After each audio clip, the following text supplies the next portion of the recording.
How many more years you think LeBron's going to play? And can he continue to play? I mean, he averaged 25, 8, and 7 in year 21. How many more years can he play, and how many more years can he play at the level in which he's currently playing? I hope he retires soon, because I hated the way I retired, because I sucked.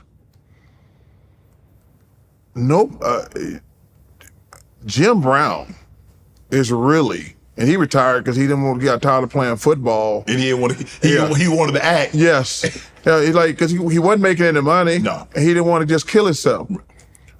It ends badly for every jock. It ends badly for every jock. Getting in is easy. It's the getting out that's hard. And your ego says you can still do it. Because I remember telling myself my last 2 years, okay, I'm going to get myself in great shape this summer. I'm going to have a good year, then I'm going to retire. Then I figured out, like, playing against air, everybody's good against air. Everybody is great against air. But when you see when that 25-year-old is looking at you like, licking his lips, you're like, oh. And like, there's nothing you can do. Like, when you're working out during the summer and ain't nobody playing defense on you and you in great shape, but when you see that 25, 27-year-old and he's looking at you like, yep, I used to watch you, I'm coming for you. Right. And there's nothing you can do about it. But to answer your question, I hope he retires while he can still play. Because, man, I've been there myself. I saw Patrick Ewing his last legs. Saw Michael Jordan playing with the Wizards. Yeah, Patrick. I mean, Patrick in Orlando. Yeah, Mike. I was like, that's the greatest player I played against. I don't want to see him doing that with the Wizards. So, I don't want to see any great play when they pass their prime.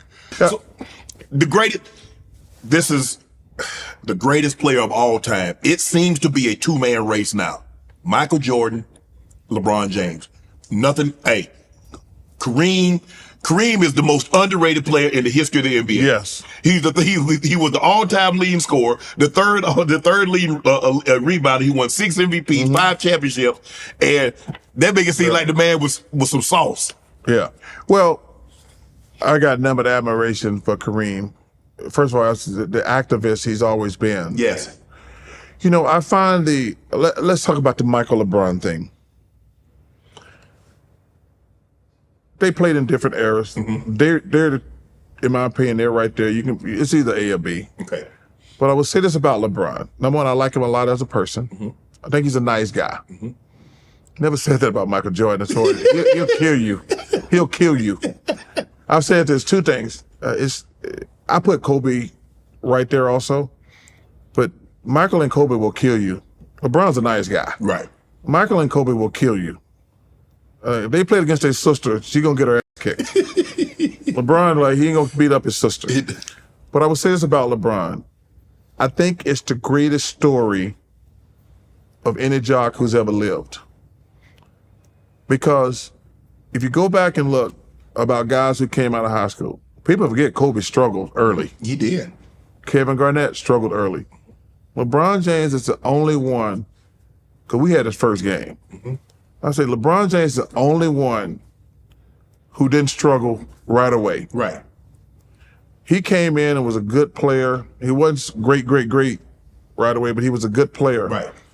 But also in this generation where everybody's got a cell phone and people out to get you, he's never gotten in trouble.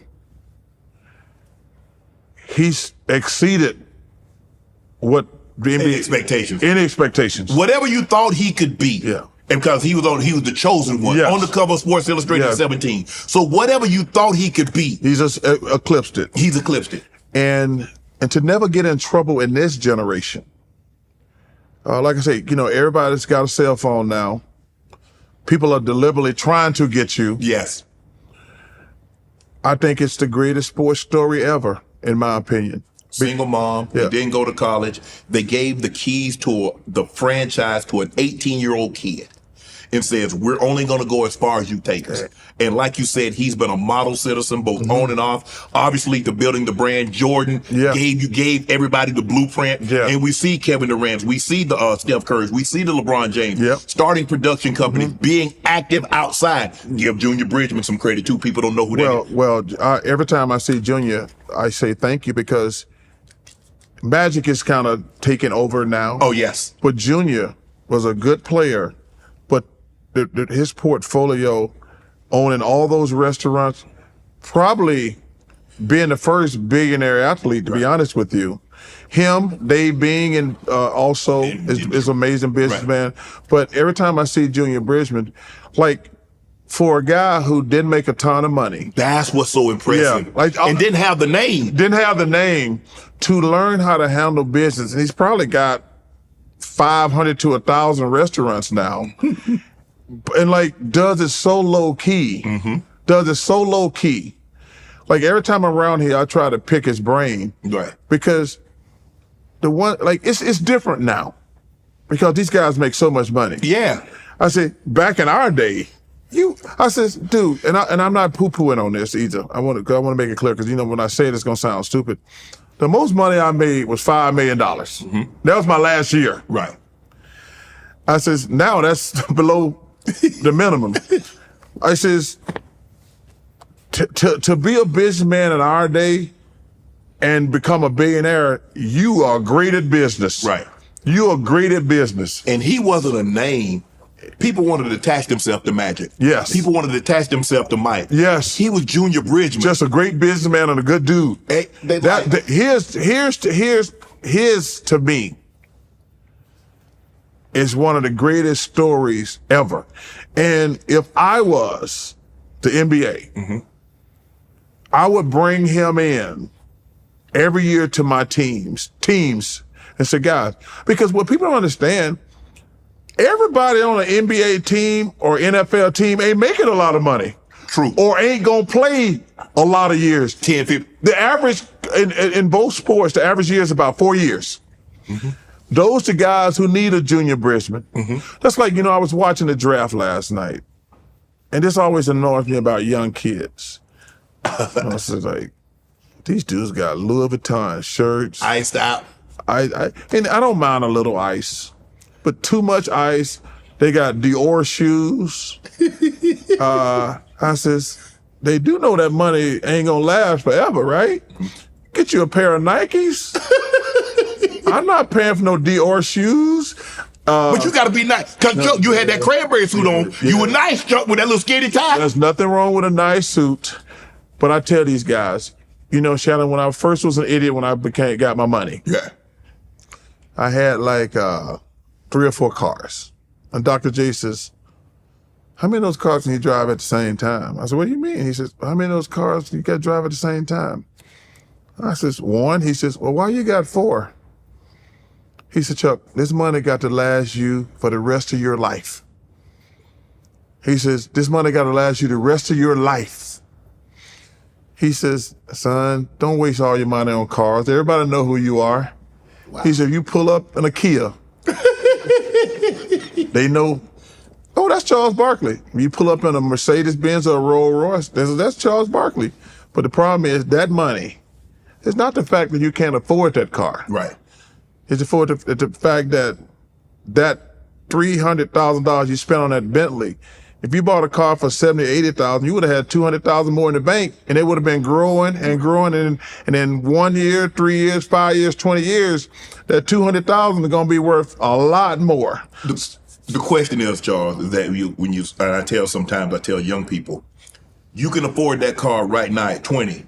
Will you be able to afford that car at 60? Yeah, that's the key. There's a 40-year gap in there. Yeah. But see, the young guys, they think, like, I always tell them, I say, yo, man, we know stuff. I ain't trying to hate on no young guy. But I'm trying to, because I don't want you to be on that list. What list is that? 80% of professional athletes go broke. I don't want you on that fucking list. Where are they now? Yeah, well, like, yo, this money, you're 20. When you're 55, how much money you gonna have left? That's the key. Especially living life. If you're living a lifestyle right now, don't you want to live that lifestyle for the rest of your life? I mean, I don't want to be poor. I've been poor. Hey, I know what it's like to eat raccoon, possum, sardines, Vienna sausages, pig ears, pigtails, pig feet. I don't want to eat that no more, Chuck, unless I want to. I don't want to have to eat it out of necessity. Hey, well, listen, I gotta have my pig feet. You still eat pig feet? I do. Oh yeah, I do. I got pig feet. I get them. I go to a great soul food place here called K&K. Okay. I get me some pig ears, not pig ears, pig feet. Yeah. I got to have my neck bones. You see, I love some neck bones. I love oxtails. Oxtails. That's their specialty. I love me some oxtails. Yeah, man. See? You got to get some yams. You got to get some collards. Want to join Club Shay Shay? Become an official member by hitting that subscribe button, where you never know who's going to be joining us for drinks and conversation. Don't be late to the party because you know we like to do something before two something.